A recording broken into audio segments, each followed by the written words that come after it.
Welcome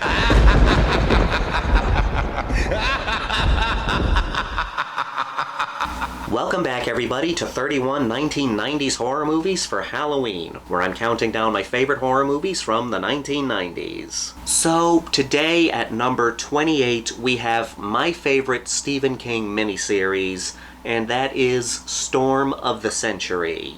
Can I help you? Born in lust, turned to dust. I beg your pardon? Born in sin, come on in. Now, when it comes to Stephen King miniseries, especially Stephen King miniseries that came out in the 1990s, everybody talks about It. I do like the Tim Curry 1990s It miniseries. I think the first half is better than the second half, which a lot of people say, which is a pattern that followed through to the It remake. The first movie was much better than the second movie. But I've said this before, I think Pennywise is a little overrated. For me, personally for me, Pennywise is a little overrated as a horror movie villain. Then you have Storm of the Century, which came out in 1999. I remember this so vividly. I was in middle school at the time, and I heard about this miniseries, and it was an event. I mean, like, back in the day, a made-for-TV movie or a miniseries was an event.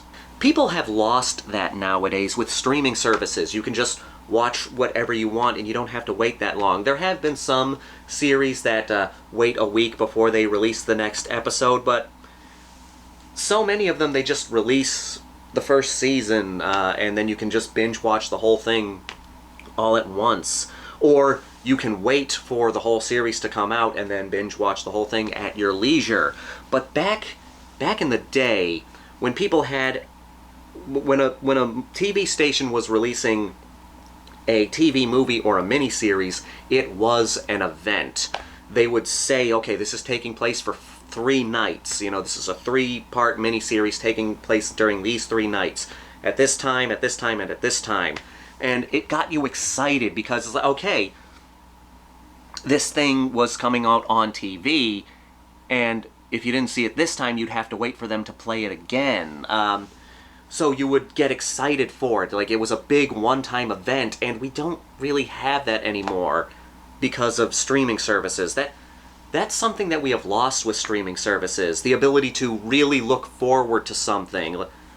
Building up the suspense of seeing something just because you have to wait for it to come on. You have to wait to actually watch it instead of getting instant access to every episode of it.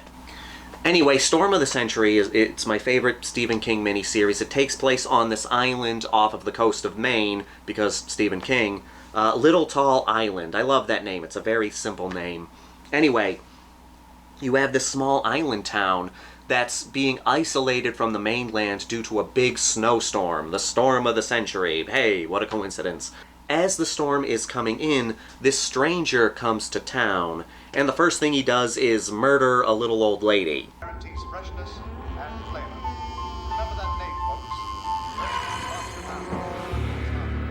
Come on down, enjoy. We soon learn that this guy's name is Andre Lenoge, and I'm going to say this, he is one of the most underrated horror movie villains. So well done, such a good character. And anyway, so the sheriff and his deputy find out about the murder, and they end up taking this guy in and locking him up, because they can't get him to prison until the storm passes. But this guy is really weird. He doesn't have any identification. He knows things about people. He knows your darkest secrets. He has certain supernatural abilities. And like I said, he knows things about you. Like, he'll just walk up to somebody and tell you a dark secret that you don't want anybody to know about. You were with a whore in Boston when your mother died in Machias. Ma was in that crappy old nursing home they tore down last fall. The one where they found the rats in the pantry, right? She choked to death calling your name. And he just has this presence. For the first half of the miniseries, or at least a good chunk of the miniseries, he's locked away, but he has complete control of the situation. And he's always telling people, give me what I want and I'll go away. And that adds to the intrigue, because this guy has come here for a specific reason. As the movie goes on, you can kind of tell what he wants, but it's still a good reveal at the end. I won't spoil it here, but still, you know, yeah, you can kind of see what's coming here. But the setting is so good. It's this small island town. You know, we've all know about small towns. Everybody knows everybody. And it does a good job at bringing this town to life. So you know all these characters, even the minor ones. Oh, that's Mrs. Kingsbury. Oh, that's Robbie Beals, the town manager. Oh, that's Mike Anderson, the town sheriff, who also runs a grocery store. Mike, hey, Mike, you got a call. It's your wife. She said she's got a little problem down at the daycare center. Uh-oh. She hot under the collar? How do I know where she's hot? She's your wife. This is a perfect movie to watch during a cold winter's night. You know, this is one of my favorite winter horror movies. My favorite horror movies to watch during winter, but we're talking about it for Halloween right now, of course. But Andre Lanoge, like I said, fantastic villain, the secrets he knows, and the fact that he has the ability to control people's minds as well. It just makes him such a good threat in this movie.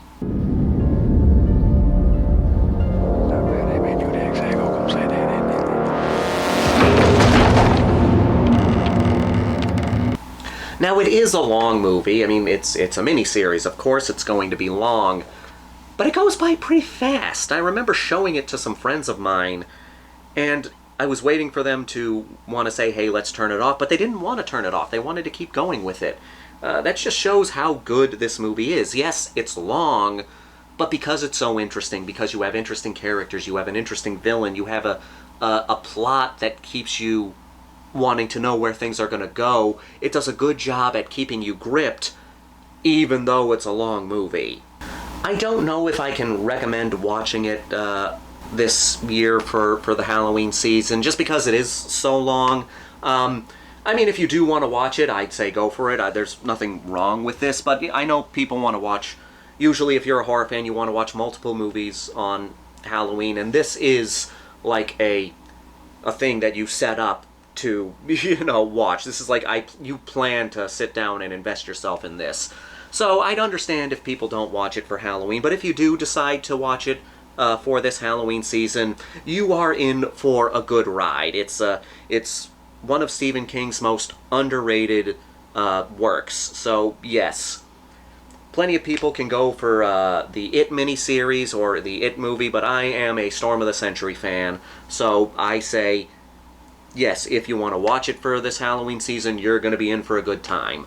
But I do think that this is a better one for the winter season, so I'd say hold off for now until it starts getting cold outside and you don't really want to go anywhere. During a cold night, bundle up and give this one a shot.